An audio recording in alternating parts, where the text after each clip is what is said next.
안녕하세요. 최근 몇 년간 너무 힘든 결혼 생활을 하여 답답한 마음에 사연을 보내게 된 곧 40세를 앞둔 30대 후반 여자입니다. 원래 행복하기 위해 앞으로 행복해지고 싶어 결혼을 하는 거라고 생각했어요. 남편과 저 둘만 사랑하면 되는 거라고 생각했지만 우리 부부 사이를 너무 힘들게 만든 사람들이 넘치고 넘쳐서 너무 숨이 턱턱 막혔습니다. 남편과 저를 힘들게 만든 원인은 바로 시댁이었어요. 이 길고 긴 사연을 터놓을 곳이 없었기에 고민 끝에 사연을 보내보기로 결정했습니다. 남편도 사연을 보내는 거에 동의를 하였고요. 결혼하기 전까지만 해도 드라마에서나 봤던 슈월드. 이런 게 정말 현실에도 있을까 궁금했어요. 가끔 어떤 사람들 얘기 들어보면 드라마에서나 볼 법한 막장을 실제로 겪고 있는 분들이 계시더라고요. 저도 결혼하면 그런 일을 겪는 걸까? 그런 의문이 들기도 했었는데 그런 일을 제가 직접 겪을 줄은 정말 몰랐네요. 남편과 저는 정말 많이 사랑하는 사이입니다.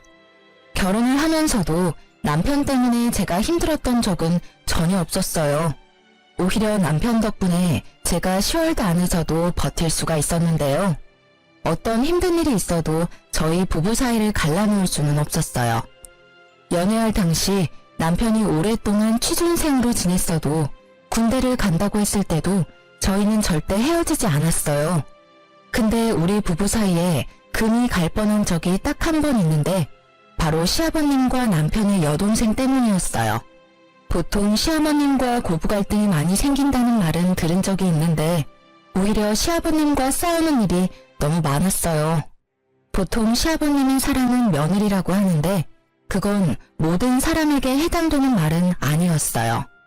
남편과 오랫동안 연애를 하면서 이미 알고 있던 사실이 있는데 그건 남편의 집안이 가난하다는 거였습니다.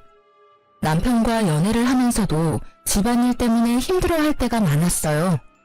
남편네 집에 좀 힘들다는 것은 예상했지만 이 정도로 힘든 집안일 줄은 몰랐어요. 남편과 결혼을 앞두고 있을 때 모든 상황을 전부 듣게 됐어요. 시댁이 처음부터 가난했던 것은 아닙니다. 남편 어릴 적부터 회사를 운영하고 계셨는데 무리하게 사업을 확장하게 되면서 결국 회사가 망했다고 합니다. 그래서 아버님 앞으로 빚만 억이었는데요. 처음엔 빚이 어마어마하게 많았지만 친척들의 도움을 받아서 엄청 많았던 빚이 1억으로 줄었다고 해요. 근데 1억이란 빚도 엄청 많은 빚이죠.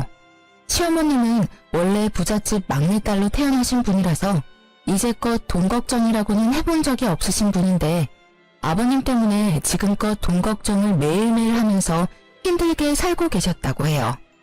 시어머님이 물려받으신 유산도 아버님이 모두 날렸다고 합니다.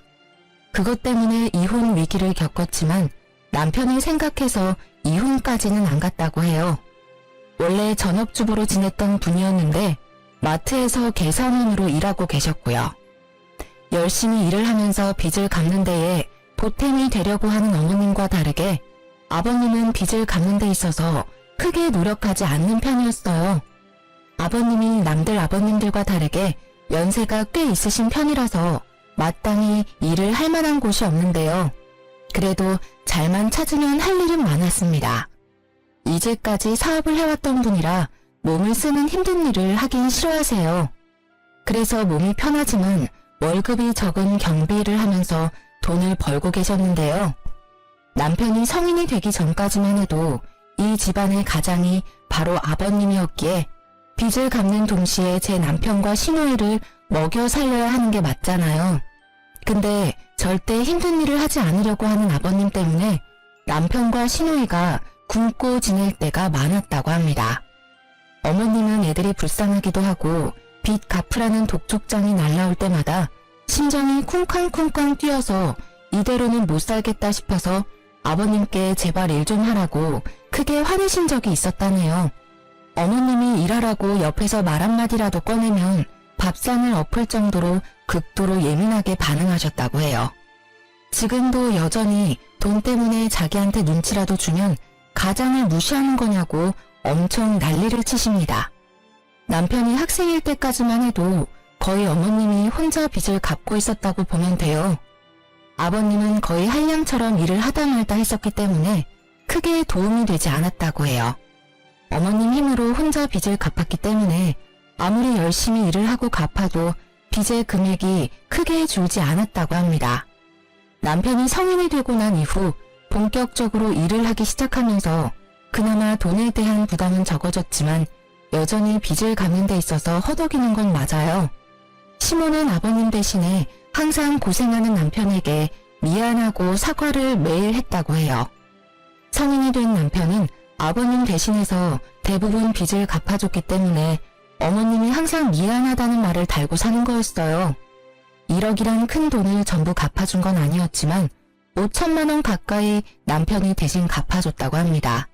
그래서 남편이 저와 연애를 했을 때 씀씀이 자체가 크지 않았어요.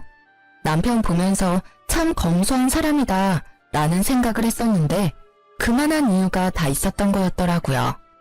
남편은 원래 저와 결혼하지 않으려고 했어요. 결혼하게 되면 아무래도 제가 고생할 게 뻔하니까 고생시키고 싶지 않다며 처음엔 연애만 하자고 했어요. 하지만 전 그런 남편과 결혼하고 싶었어요.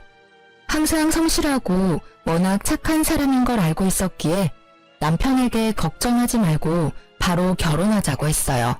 그래서 남편은 결혼하기 전에 시부모님에게 결혼 후엔 가족 빚을 갚는 데 도움을 주지 않겠다 선언하고 저와 결혼하게 됐어요. 오히려 남편이 결혼 전에 이렇게 딱 잘라서 말해놔야 앞으로 나와 앞으로 태어날 아기가 고생 안 한다고 말하더라고요. 오로지 제 생각만 해주는 남편과 바로 결혼하게 됐었는데 생각보다 감당하기 힘든 결혼 생활을 해야만 했는데요. 시아버님 때문에 항상 시끄러운 하루하루를 보냈어야 했어요. 그 이유는 아버님의 욕심, 자격지심, 심술 때문이었어요. 원래 가난으로 사람을 함부로 판단하면 안 된다고 생각하는 사람이 바로 저인데요. 남편만 봐도 가난한 집에서 살았음에도 너무 착하고 반듯하거든요. 제 남편 말고도 가난한 환경에서 살았음에도 열심히 살고 착한 사람 정말로 많습니다. 그런 사람이 있는 반면 반대로 본인이 가난하게 살았다고 돈 있는 사람들을 무시하고 깔보는 사람들도 은근히 많았어요. 대표적인 예가 우리 시아버님입니다. 아무래도 본인이 회사를 운영하면서 한때 잘 나가던 시절이 있다 보니까 그 시절을 회상하며 허세를 떨 때가 많았어요. 그런 시아버님과 다르게 저희 친정아버지도 크게 회사를 운영하는 편인데 시아버님처럼 오래전부터 회사를 경영했어요. 다행히 저희 친정아버지는 지금까지도 사업이 잘 운영되고 있는데요. 근데 시아버님은 그게 마음에 안 들던 모양이에요. 민지야, 너네 사돈께서는 언제부터 그 회사 운영하셨니? 지금도 운영 잘 되는 것 같아? 아, 네. 지금도 물론 잘 되고 있어요. 아마 제 기억으로는 아버지가 제가 중학교 다닐 때부터 회사를 운영하셨다고 해요. 친정 아버지가 원래 처음부터 크게 하지 않고 작게 시작했다고 해요.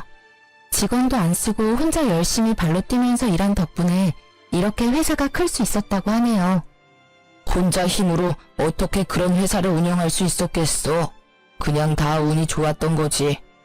요즘 회사 크게 운영하고 있는 사람들은 다 운빨이야, 운빨. 나 같은 사람이야말로 최고의 경영인이라고 하는 건데 내가 운이 안 좋게 태어나는 바람에 이 능력 제대로 써먹지도 못하고 참. 사돈한테 가서 전해. 사람은 항상 겸손해야 한다고. 가끔 보면 사돈께서 항상 어깨에 힘이 들어가 있어.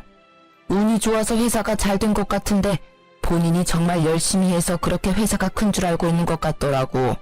내가 볼 때 사돈 회사 경영 잘 못하는 것 같아. 아버님, 저희 아버지 정말 노력 많이 하셨어요. 운이 좋아서 그런 건 절대 아니고요. 저희 친정아버지 하루에 2시간씩 주무시면서 열심히 일한 겁니다. 지금 회사 만들고 싶어서 밤낮 가리지 않고 막노동부터 시작했고요. 저희 아버지 너무 무시하지 말아주세요. 내가 어른이기도 하고 회사를 경영해본 사람으로서 딱 보면 사이즈가 나와. 사돈은 그냥 운이 좋은 거야. 사돈 얼굴 보면 게으르고 노는 거 딱 좋아할 관상인데 운이 좋아서 회사가 잘 된 거라고. 내 주변에도 회사에서 운영하는 친구들도 다 능력 없고 게으른 녀석이 천지야. 내 눈썰미 절대 무시하지 마라. 아버님, 저희 아버지에 대해서 함부로 말씀하시지 마세요. 저희 아버지가 어딜 봐서 게으르고 노는 걸 좋아한다고 그러세요? 저희 아버지 정말 열심히 산 분이세요. 아버지께서 지금 회사 운영 안 하신다고 해서 우리 아버지까지 낮잡아 보실 것까진 없잖아요. 어른이 얘기를 하면 그런 줄 알 것이지 어디서 눈을 크게 뜨고 말대꾸야? 내가 봤을 때 사돈이 그렇게 생격 쓰니까 하는 말이지. 왜? 내가 너 친정아버지 낮잡아서 말하니까 기분 나쁘냐? 아니면 너 아빠가 돈 좀 번다고 날 무시하기라도 하는 거냐고. 그런 말이 어딨어요. 그냥 저희 친정아버지에 대해서 안 좋게 말씀하지 말라는 뜻이죠. 아버님 가끔씩 제 아버지에 대해서 안 좋게 말씀하시는 거 듣기 거북해요. 아무리 아버님께서 한때 사업을 운영하셨다고 해서 저희 친정아버지 사업에 대해 이래라 저래라 할 필요는 없다고 생각해요. 그러니까 앞으로 제 친정아버지에 대한 이야기 절대 안 해주셨으면 해요. 아버지가 저희 친정아버지에 대해서 너무 안 좋게 말씀하셔서 이날 크게 싸웠습니다. 다른 건 몰라도 부모님에 대해서 안 좋게 말하면 자식으로서 당연히 기분 나쁠만 하잖아요. 옆에 계시던 시어머님께서 말렸음에도 아버님은 크게 화를 내시더라고요. 결국 남편이 중간에서 말려준 덕분에 일이 잘 마무리가 될 수 있었는데요. 시아버님은 시어머님 말은 끝까지 듣지 않지만 그래도 남편 말은 잘 듣는 편이에요. 아무래도 남편이 이제까지 시댁에 해왔던 공이 크기 때문에 아버님은 남편의 말을 들을 수밖에 없거든요. 그날 이후 전 속상한 나머지 집에 가서 엄청 울었습니다. 남편은 아버님 대신해서 저한테 사과했었지만 속상한 건 어쩔 수 없더라고요. 그리고 아버님 말고도 아가씨가 자꾸 제 속을 뒤집어 놓을 때가 많았는데요. 아가씨는 30이 넘었음에도 한 번도 일을 해본 적이 없는 사람이에요. 이제껏 용돈을 받아서 펑펑 쓰기 바빴어요. 아무래도 한때 시아버님이 사업으로 잠깐 성공한 적이 있기 때문에 그때 돈을 쓰던 버릇이 지금까지 남았다고 했어요. 실제로 아가씨 씀씀이를 보고 놀랬어요. 쥐뿔도 없는 사람이 마치 재벌이라도 된 것처럼 명품백부터 옷까지 쉴 틈 없이 사더라고요. 결국 그 돈은 전부 시어머님이 감당하는 거고요. 마트에서 힘들게 번 돈으로 아버님 빚 갚는 거랑 아가씨가 쓰고 다닌 돈을 모두 해결하고 있더라고요. 30이 넘었음에도 어머님께 용돈을 받아서 쓴다고 들었어요. 그 말을 듣자마자 얼마나 화가 나던지 몰라요. 그래서 제가 언제 한번 아가씨한테 쓴소리를 한 적이 있었는데요. 언니, 다음 주에 친구 생일이라서 클럽에 가야 하는데 돈이 부족해서요. 언니 돈 있으면 빌려주면 안 돼요? 돈이요? 제가 지난주에 20만원 용돈 드렸잖아요. 그거 일주일 만에 다 쓰신 거예요? 언니, 요즘 20만원 쓰는 거 금방이에요. 요즘 물가가 얼마나 비싼데. 커피 몇 잔만 사 마셔도 20만원 금방이에요. 아무리 우리나라 물가가 비싸다고 그렇지 일 안 하고 있는 아가씨가 돈 쓸 일이 뭐가 그렇게 많다고. 20만원을 그 사이에 다 쓰냐는 거죠. 그리고 저한테 20만원 받아간 거 말고도 어머님한테 40만원 용돈까지 받았다면서요. 그것도 없어요? 네. 지난번에 신상 립스틱 나왔길래 그거 몇 개 사놨거든요. 그래서 그건 진작에 다 썼죠. 말 길게 하지 말고 지금 돈 줄 수 있어요? 15만원이면 충분해요. 이번에 15만원 주시면 돈 더 달라는 말 안 할게요. 아가씨, 진심으로 걱정돼서 하는 말인데 지금 당장이라도 일 구해서 시작해요. 혹시 일자리가 없어서 일 못하고 있는 거면 제가 아는 지인 통해서 자리 하나 마련해 볼게요. 아가씨 나이면 이미 직장 구해서 자리까지 잡아야 하는 상황인데 아가씨는 지금까지 한 번도 일해본 적이 없다면서요. 네? 용돈 달라고 말했더니 갑자기 왜 일자리 구하라고 잔소리해요? 말 길게 하지 말고 돈 줄 수 있냐고요. 안 줄 거면 엄마한테 달라고 말하게요. 어머님 좀 그만 괴롭혀요. 어머님이 무슨 죄가 있어서 이렇게 다 큰 딸 용돈이나 주고 있어야 되냐고요. 어머님이 오히려 우리한테 용돈 받아야 할 나이라고요. 어머님 불쌍하지도 않아요? 네, 전혀 안 불쌍해요. 잔소리 계속할 거면 저 그냥 나갈래요. 언니 가끔 보면 저 은근 무시하는 것 같은데 사람 그렇게 쉽게 무시하고 그러지 마세요. 언니가 돈 잘 벌고 그동안 좋은 집에서 우냐우냐 자라서 그러는 모양인데 이래라 저래라 하지 말라고요. 아빠가 언니한테 맨날 뭐라고 하는 이유가 다 있었네. 돈 좀 있다고 사람 무시나 하고. 지금 말 다 했어요? 제가 언제 아가씨랑 아버지 무시했다고 그러세요. 오히려 아가씨나 아버님이 돈 있는 사람들 우습게 알고 무시하잖아요. 돈이 많다는 건 그만큼 열심히 살았다는 증거일 수 있어요. 저도 지금 직장에 꾸준히 다닐 수 있었던 건 그만큼 노력을 많이 했다는 거고요. 아가씨는 지금까지 뭐 하나라도 열심히 해본 적이나 있어요? 돈이나 열심히 쓰기 바쁘지 벌어본 적은 없잖아요. 지금 이 나이에 이러고 있는 거 정말 한심해요. 이렇게 아가씨와 크게 싸운 적이 있습니다. 아가씨가 이런 식으로 저와 어머님의 속을 뒤집어 놓을 때가 정말 많았어요. 어머님과 데이트를 하기 위해서 카페에 가서 커피를 마신 적이 있는데요. 어머님과 이것저것 대화를 나누다가 알게 된 이야기가 있어요. 아가씨가 어릴 적부터 사고를 엄청 쳤다는 겁니다. 아버님의 사업이 크게 망하고 난 뒤로 반항심이 생긴 시누이는 친구 돈을 훔치거나 마트, 옷가게 등에서 물건을 훔치기도 했다네요. 게다가 조금만 짜증나도 친구한테 시비를 거는 경우도 있었다고 해요. 결국 싸움으로 번지게 됐고 친구의 콧뼈를 부러뜨린 적도 있다고 해요. 그런 시누이 때문에 이제까지 나갔던 합의금만 해도 총 2천만 원 가까이 된다고 합니다. 그 얘기를 하면서 어머님은 우셨어요. 그 모습을 보는데 얼마나 마음이 아프던지 제가 어머님께 딸처럼 더 잘해야 되겠다는 생각이 강하게 들게 됐습니다.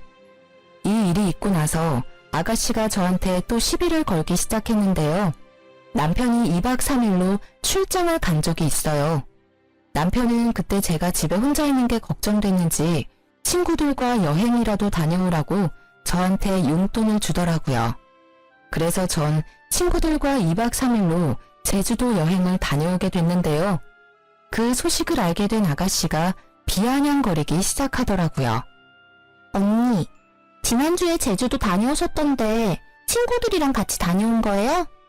네, 그때 남편이 출장 가는데 제가 집에 혼자 있는 게 신경 쓰인다고 친구들이랑 여행 다녀오라고 하더라고요. 그래서 제주도 갔다 왔죠. 언니는 가만 보면 세상 참 편하게 사는 것 같아요. 남들은 여행 한 번 못 갈 정도로 힘들게 사는데 언니는 팔자 좋게 친구들이랑 여행도 다녀오고 참 좋겠어요. 저 신혼여행 이후로 정말 오랜만에 다녀온 여행이었어요. 그리고 여행 한 번 다녀온 게 팔자 좋은 거예요? 그렇죠. 정말 힘들게 사는 사람은 여행 갈 생각도 못해요. 그럴 돈도 물론 없고요. 우리 엄마 아빠도 여행 안 간 지 한참 됐을 텐데 그럼 우리 엄마 아빠 모시고 다녀오지 그랬어요. 그런 생각은 안 해봤나 봐요? 아, 아가씨. 지난달에 저 어머님 모시고 강릉 여행 다녀온 거 잊었어요? 어머님이랑은 이미 여행 한 번 다녀와서 이번에 친구들이랑 여행 다녀온 거예요. 그리고 제주도 여행 갈 때 어머님이랑 원래 같이 가려고 생각했는데 어머님이 거절하신 거였고요. 제가 알아서 어머님 신경 쓰고 있는데 왜 아가씨가 비꼬고 그래요? 그럼 아가씨는 그동안 어머님 모시고 여행 한 번 다녀온 적은 있어요? 없는데요? 정작 딸내미는 이렇게 집에서 빈둥빈둥거리고 있고 며느리인 저는 어머님 모시는 거 보면 아무런 생각도 안 들어요. 남한테 감나라 배나라 하지 마시고 딸인 아가씨나 어머님한테 잘하세요. 어머님한테 돈이나 뜯어가지 마시고요. 뭐라고요? 말 너무 심한 거 아니에요? 언니 돈 좀 있다고 그렇게 막 여기저기 놀러 다니는 거 보면 정말 골빈 여자 같아요. 솔직히 언니가 친구들이랑 제주도 가서 남자랑 뒹굴었을 수도 있는 거잖아요. 네? 미쳤어요? 말 그렇게 함부로 할 거예요? 언니처럼 여행 쇼핑 이런 거 즐기는 거 보면 그냥 된장녀라는 생각밖에 안 들어요. 그럼 아가씨는요? 지금 가뜩이나 어머님 힘드시다고 하는데 어머님 돈으로 명품백 사는 아가씨가 골빈 사람 같고 된장녀로밖에 안 보여요. 저한테 이래라 저래라 할 시간에 아가씨나 일 좀 구하고 돈이나 벌어요. 세상에서 제일 한심한 사람이 바로 아가씨라고요. 아가씨는 제 말이 끝나기가 무섭게 바로 제 머리끄댕이를 잡고 욕을 막 하더라고요. 전 막상 그런 아가씨의 머리까진 잡을 수가 없었어요. 때마침 그때 남편과 시어머님이 집에 들어왔고 욕하며 성질을 내는 아가씨를 말렸어요. 너 지금 새언니한테 무슨 짓이야? 언니가 나보고 골빈년이라고 했단 말이야. 엄마 돈이나 탐내는 사람이라면서. 자기야, 정말이야? 당신이 얘한테 골빈년이라는 말까지 했어? 아니, 내가 여행 다녀온 걸로 아가씨가 나한테 골빈 사람 같다면서 돈 좀 번다고 자기 무시하지 말라고 하잖아. 그래서 내가 아가씨한테 어머님 힘들게나 하지 말라고 말한 게 전부야. 너 언니한테 왜 그런 식으로 말해? 내가 이제까지 너 어떻게 하나 지켜봤는데 너 언니 말대로 왜 엄마 자꾸 힘들게 해? 우리 집 상황 잘 알면서 엄마 도와주지 못할 망정 왜 자꾸 힘들게 하냐고. 너 지금 입고 있는 옷만 해도 몇십만 원 아니야? 지금 너 주제에 이 옷 입어도 된다고 생각해? 오빠까지 1억이야? 가뜩이나 아빠 사업 망해서 서러워 죽겠는데 다른 애들은 아무렇지 않게 누리는 거 난 바로 못한다는 게 자존심 상한다고. 나도 엄마처럼 궁상맞게 살고 싶지 않단 말이야. 그러면 오로지 너가 번 돈으로 누리면서 살아. 왜 힘들게 번 엄마 돈으로 누리려고 하냐고. 너 앞으로 이런 식으로 살 거면 당장 이 집에서 나가. 너 하나 빠지면 엄마 숨통은 트이겠다. 이날 어머님도 남편과 제 편을 들면서 아가씨를 엄청 혼냈습니다. 제 말이 틀린 게 전혀 없기 때문인데요. 아가씨는 이날 엄청 울면서 방 밖에 며칠 동안 나오지 않았다고 해요. 그런 아가씨 때문에 열이 확 받은 어머님은 직장 구하기 전까지 집에 기어들어올 생각 절대 하지 말라고 내쫓기까지 했답니다. 그래서 알바라도 구하고 온 듯 했지만 며칠 가지 못하고 다시 그만뒀다네요. 이런 일로 답답함이 쌓이고 있었는데 대형 사고 하나가 터지게 됐어요. 이 계기로 역시 사람은 절대 믿는 게 아니라며 다짐을 하게 됐었는데요. 아까 말한 그대로 시아버님께 원래 빚이 있었는데 남편이 저랑 결혼하기 전까지만 빚 갚는데 일조한다고 했어요. 원래 1억 빚을 5천만 원으로 줄게 만든 장본인이 바로 남편인데요. 남편은 결혼하기 전까지 엄청 열심히 일하고 아버님 빚을 열심히 갚았어요. 저와 결혼했으니 아버님의 빚 때문에 절 고생시키고 싶지 않다며 결혼 이후 절대 빚 갚는 데 도움을 주지 않겠다고 가족들에게 선언했어요. 의외로 아버님이 그렇게 하라고 동의하셨다고 하는데요. 시어머님도 그동안 5천만 원이나 대신 갚아줘서 너무 고마웠고 결혼하는데 부모로서 해준 게 없어서 미안하다고 저희 앞에서 우셨습니다. 그렇게 약속한 대로 결혼한 뒤에 빚을 대신 갚지 않고 있었는데요. 근데 언제부터인가 아버님께서 슬슬 빚에 대해 다시 언급하기 시작하셨어요. 힘들어서 빚 갚기 너무 힘들다. 앞으로 남은 5천만 원 어떻게 갚아야 하나 머리 아프다면서 자꾸 저희를 신경 쓰게 만들더라고요. 민지야, 우리 집 며느리로 들어와서 너가 이제껏 고생을 정말 많이 했던 건 알겠지만 그래도 너가 참 매정한 것 같다. 매정하다고요? 어떤 부분이 매정하다는 거예요? 아무리 내 아들이 결혼하고 나서 내 빚 갚지 말자고 말했다고 해도 너가 빚 대신 갚아주자는 말 해주지 않을까 나름 기대하고 있었다. 내가 이 늙은 나이에 그 많은 돈을 어떻게 다 갚을 수가 있겠니? 젊은 너희가 대신 갚아주면 좋겠구나. 아들 혼자서 5천만 원 거의 다 갚았으니 둘이 힘을 합치면 남은 5천만 원 금방 갚을 수 있을 거야. 아버님 빚을 저희 보고 갚으라는 말씀이세요? 절대 안 돼요. 남은 빚은 아버님이 다 갚으셔야죠. 이제까지 남편이 5천만 원이나 갚았다면서요. 아버님이 양심이 있으시면 남은 금액 정도는 아버님 혼자 힘으로 갚으셔야죠. 내가 이 나이에 그 많은 돈을 어떻게 혼자 다 갚을 수 있겠냐? 말이 되는 소리를 좀 해라. 이 많은 빚은 아버님 혼자 만들어낸 거면서 왜 빚 갚는 건 우리가 해야 하는 거예요? 저희가 2달에 한 번씩 50만 원씩 용돈 드리고 있잖아요. 그 돈이랑 아버님이 버시는 돈으로 잘 갚으면 되겠네요. 뭐가 힘들다고 그러시는 거예요? 아무리 경비 일이 다른 일에 비해서 힘이 덜 드는 일이라고 해도 나 그 일도 너무 힘들다. 이 나이에 그 일도 버거울 때가 많아. 이제 돈 때문에 걱정 그만하고 살고 싶다. 집에서 너 시엠이랑 같이 편하게 쉬고 싶어. 아버님이 이제까지 얼마나 힘드셨다고 그러세요. 이 집안에서 제일 힘들었던 사람은 어머님이랑 제 남편이에요. 아버님 이제까지 빚 갚는데 도움된 거 하나도 없잖아요. 그리고 집에 멀쩡한 자식 한 명 더 있잖아요. 아가씨한테 돈 갚으라는 말 전혀 안 하시면서 왜 자꾸 제 남편한테만 돈 갚으라고 말씀하시냐고요. 지금 너 나한테 언성 높였냐? 넌 어쩜 사람이 이렇게 매정할 수가 있냐? 며느리로서 시아버지 빚 좀 갚아줄 수 있는 거지. 그게 뭐가 억울하다고 언성을 높이고 그래?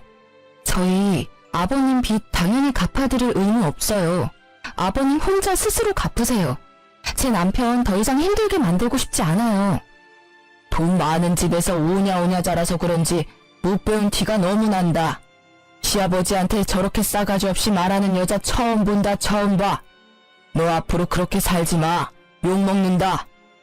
옆에서 가만히 듣고만 있던 남편은 주먹을 불끈 쥐고 있더니 아버님의 멱살을 잡았습니다. 저는 물론이고 옆에 있던 어머님까지 놀랐어요.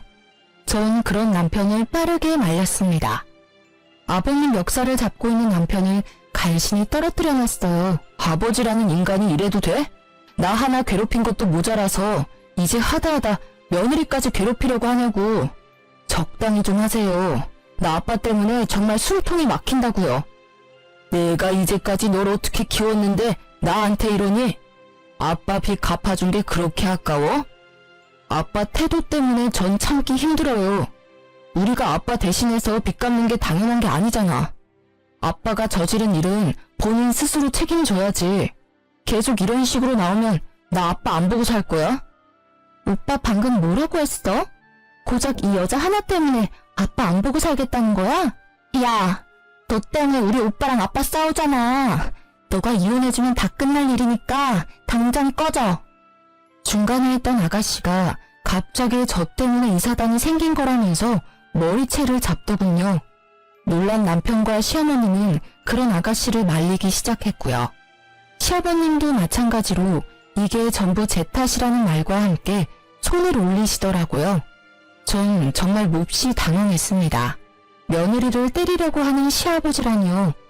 남편은 그런 시아버님과 아가씨를 밀치고 당신 같은 사람들이랑 못 산다고 말하며 저를 데리고 나왔습니다. 이 사건이 있고 나서 거의 2주 가까이 시부모님 전화를 받지 않았어요. 2주라는 시간 동안 고민한 끝에 시아버지와 아가씨를 보지 않고 살기로 했어요. 그리고 하나 더 결정한 게 있었는데요. 시어머님을 데리고 나오자는 거였습니다. 그 어떤 죄도 없는 어머님을 그 집안에 계속 있게 해서는 안 된다고 생각했어요. 어머님도 제 남편과 마찬가지로 계속 고생만 하고 살았습니다. 그래서 어머님을 따로 뵙고 나서 아버님과 당장 이혼하라고 말씀드렸어요. 어머님은 한참 고민하시다가 알겠다고 말씀하시더라고요.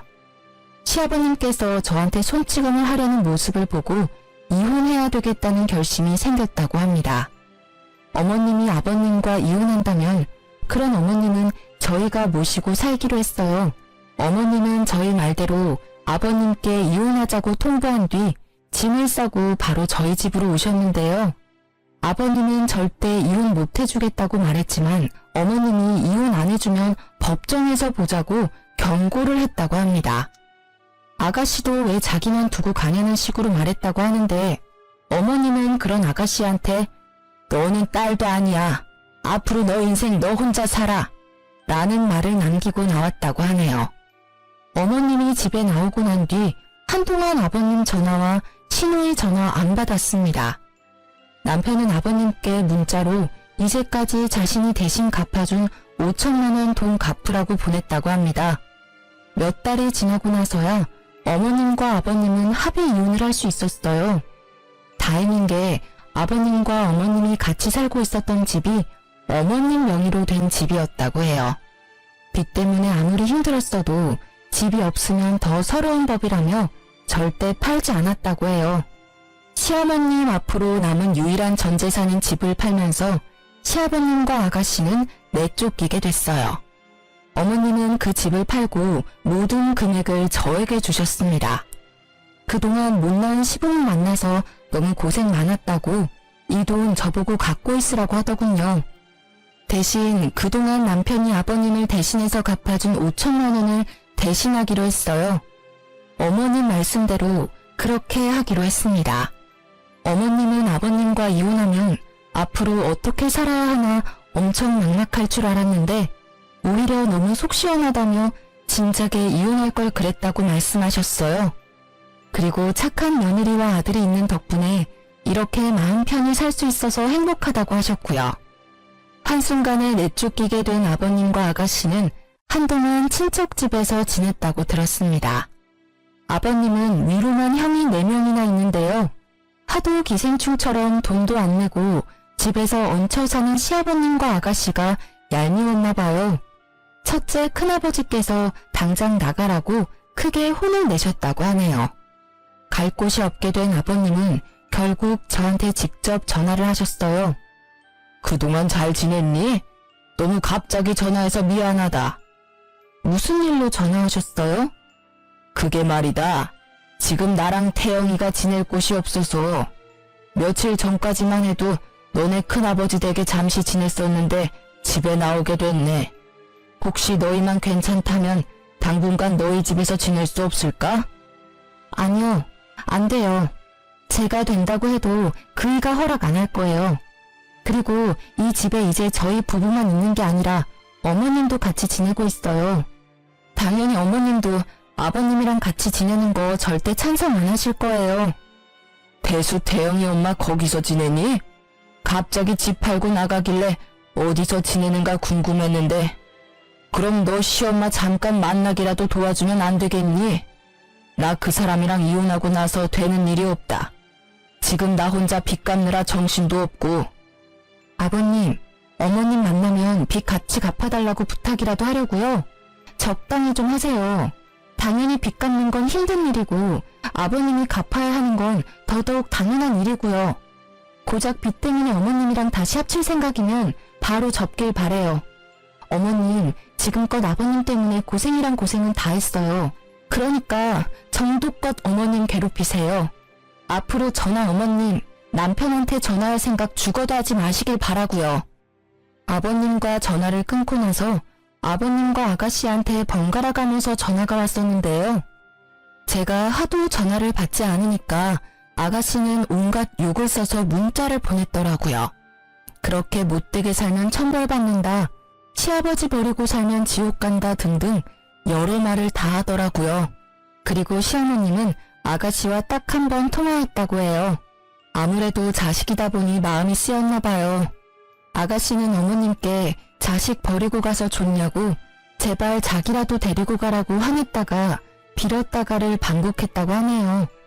어머님은 그런 아가씨한테까지 정이 떨어졌는지 더 이상 엄마 찾지 말라고 말한 뒤 그 이후로 연락한 적 없다고 합니다.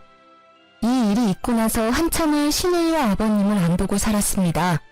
저희가 하도 연락을 안 받으니 이제 그쪽에서도 더 이상 연락을 하지 않았어요. 가끔 친척이나 주위 사람들 때문에 그 두 사람 근황에 대해서 어쩔 수 없이 듣게 되는데요. 아버님은 여전히 경비 일을 해왔었다고 해요. 근데 경비원으로 일하면서 그 아파트 단지 주민과 크게 싸웠다고 해요. 아버님 잘못이 아닌 일인데도 아버님이 크게 잘못했다는 식으로 사람들이 몰아가길래 결국 경비 일을 그만뒀다고 해요. 본인 스스로 그만뒀다고 말하고 다닌다고는 하는데 거의 잘린 거나 마찬가지라고 합니다. 경비원 일을 그만두고 나서 뭐라도 일을 해야 했던 아버님은 공사판에 가서 막노동을 했다고 해요. 아버님 연세로는 절대 못할 일인데 어떻게 시작하게 됐는지 한 달 동안 막노동 일을 해왔다고 해요. 근데 일을 하다가 무거운 물건을 잘못 들게 됐고 결국 허리를 크게 다쳤다고 합니다. 가뜩이나 연세도 많으신 분이라서 무거운 물건을 들거나 격하게 움직이면 안 됐는데 젊은 사람도 하기 힘들다는 막노동을 하니 당연히 다칠 수밖에 없죠. 허리와 다리를 크게 다쳤다고 합니다. 즉시 응급실로 이동하긴 했지만 당장 수술을 받을 돈이 없던 아버님은 결국 치료 시기를 놓쳤다고 해요. 다리 한쪽이 마비까지 된 상태였고 허리를 크게 다치는 바람에 걷는 것조차 거의 불가능한 상태였어요. 친척들은 왜 아픈 걸 진작 말하지 않았냐고 속상하다고 말씀하시긴 했지만 정작 그런 아버님을 데리고 살겠다는 분들은 전혀 없었다고 합니다. 결국 아버님은 친척들 도움으로 요양원 시설에 들어가서 지낸다고 해요. 아버님 앞으로 있는 빚에 대한 행방은 아직 정확히 들은 바가 없고요. 친척들이 빚까지 모두 책임지고 있지 않는다고만 알고 있어요. 그리고 항상 백수로만 지내던 아가씨는 드디어 일을 시작했다고 들었어요. 본인이 일을 열심히 하고 있다고 사진 몇 장 찍어서 어머님께 문자로 보낼 때가 종종 있다고 합니다. 열심히 일하고 있으니까 본인 데려가라는 식으로 어필하는 것 같았어요. 그렇지만 어머님은 그런 아가씨와 같이 살 생각은 죽어도 없다고 합니다. 30 넘은 여자에 평생 책임지고 싶지 않다면서요. 분명 같이 살기 시작하면 지금 하고 있는 알바 또 그만둘 애라고 이렇게 혼자 살면서 일하는 습관을 가져야 한다고 말씀하셨어요. 아가씨는 낮엔 택배 포장 아르바이트를 하고 밤에는 호프집에서 알바를 한다고 들었어요. 주말에는 전단지 돌리는 알바까지 한다고 했고요. 아가씨와 아버님은 집에서 쫓겨난 이후로 따로 지냈었다고 해요. 그래서 아가씨도 아버님이 요양원에 들어갔다는 사실은 전혀 몰랐다고 해요. 가끔씩 아버님 상태를 확인하기 위해서 요양원에 간간히 간다고 하네요. 그렇게 예전과 다르게 열심히 아르바이트를 하고 호프집 사장님 집에서 하숙을 하고 있다고 들었는데 그런 아가씨도 큰 사고를 당했습니다. 전단지 아르바이트를 하다가 횡단보도 신호를 보지 못하고 무작정 건넜다고 들었어요. 그때 큰 트럭과 교통사고를 당하게 되면서 중환자실로 바로 이송됐다고 해요. 그 사실을 들은 어머님은 당장 병원에 찾아가서 신우이의 상태를 확인했는데요. 의사 말로는 깨어난다고 해도 식물인간으로 지낼 가능성이 높다고 했어요. 깨어나지 못할 가능성은 더더욱 크고요. 어머님은 의사에게 아가씨 상태만 전해 듣고 다시 집으로 돌아갔습니다. 살아있는 것만 확인했으면 됐다고 이제 아가씨 절대 신경 쓰지 않겠다고 해요. 다행히 아가씨 병원비는 친척 중 한 사람이 책임지고 있다고 하지만 앞으로 친척들이 계속 그 많은 비용을 계속 내줄지는 장담하지 못해요. 큰아버지의 와이프인 큰어머님께서 제 시어머님께 전화한 적이 있다고 해요. 아무리 두 사람이 잘못했다고 해도 어떻게 얼굴 콧배기도 안 비칠 수가 있냐고 쓴소리를 했다고 합니다. 아무래도 친척들이 아버님 요양원 비용, 아가씨 병원비를 모두 감당하려고 하니까 부담이 될 수밖에 없죠. 그런 말을 들은 어머님은 큰어머님께 내가 그동안 그 두 년놈을 데리고 산 것만으로도 감사하게 생각하라고 아무리 죽을 지경에 놓인 사람이라고 해도 절대 신경 쓰지 않겠다고 말했다고 하셨어요. 이미 친척들 사이에서 시어머님은 자식과 남편 버린 호루 잡년이라고 불리고 저는 부모와 자식 사이 끈은 못된 년이라고 제대로 욕먹고 있다고 합니다. 그렇지만 이제껏 아버님과 아가씨가 저희한테 해온 짓이 있기 때문에 미안한 마음이 들지는 않았어요. 남편도 더 이상 그 두 사람한테 신경 쓰고 싶지 않다고 합니다. 어머님도 두 사람 죽지 않은 것만 확인했으면 됐다고 저한테 절대 죄책감 이런 거 느낄 필요 없다고 앞으로 우리 셋만 행복하면 그만이라고 말씀해주세요. 전 남편과 어머님 덕분에 마음의 무게를 덜어낼 수 있었습니다. 저희 부부와 어머님은 요즘 걱정 없이 셋이서 잘 지내고 있습니다. 가끔 아버님과 아가씨 생각만 하면 마음이 좋지 않지만 두 사람은 이제 신경 쓰지 않기로 했어요. 최근 어머님과 해외여행도 다녀오고 친구분들과 같이 관광여행 다녀오라고 보내주기도 했습니다. 그동안 열심히 돈만 벌었지 제대로 써본 적이 없는 어머님은 자신이 이렇게 편하게 지내도 되는 건가 걱정이 된다고 하셨습니다. 이제 앞으로 예전처럼 빚 때문에 본인 인생 포기하면서 지내지 말고 이제 앞으로 편하게 놀면서 본인 인생 즐기라고 말씀드렸어요. 다니고 있던 마트 일도 그만두셨어요.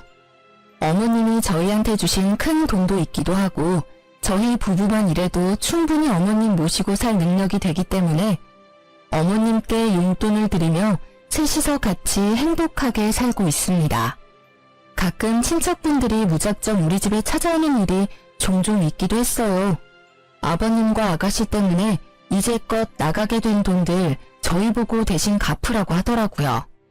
그 돈 우리가 왜 갚아야 하는지 이해가 안 갔고 동네 사람들 보기에도 민망해서 결국 저희는 다른 동네로 이사 가게 됐습니다. 앞으로 다른 사람들 눈치 전혀 안 보고 살 생각입니다. 어머님도 앞으로 그렇게 살길 바라고요. 그동안 아버님과 시누이 때문에 하루하루 지옥 같았는데 드디어 벗어나게 돼서 정말 행복하다고 생각해요. 그동안 이 지옥 속에서 어떻게 살아야 하나 고민이 엄청 많았었거든요.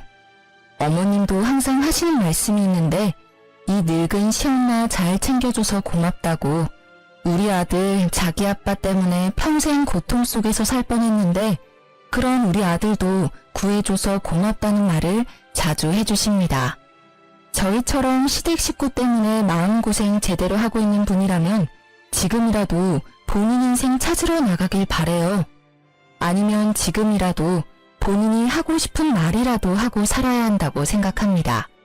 평생 참고 살면 그게 마음의 병을 만들고 오히려 상황을 악화시키는 일로 나중엔 일이 더 커지게 된다면 더 이상 손을 쓸 수도 없다고 생각해요. 그러니 저처럼 시댁 식구 때문에 힘들게 살고 있는 분이라면 지금이라도 용기를 가지고 본인이 하고 싶은 말들 당당하게 하며 살기 바랍니다. 지금까지 저의 이야기 들어주셔서 감사합니다.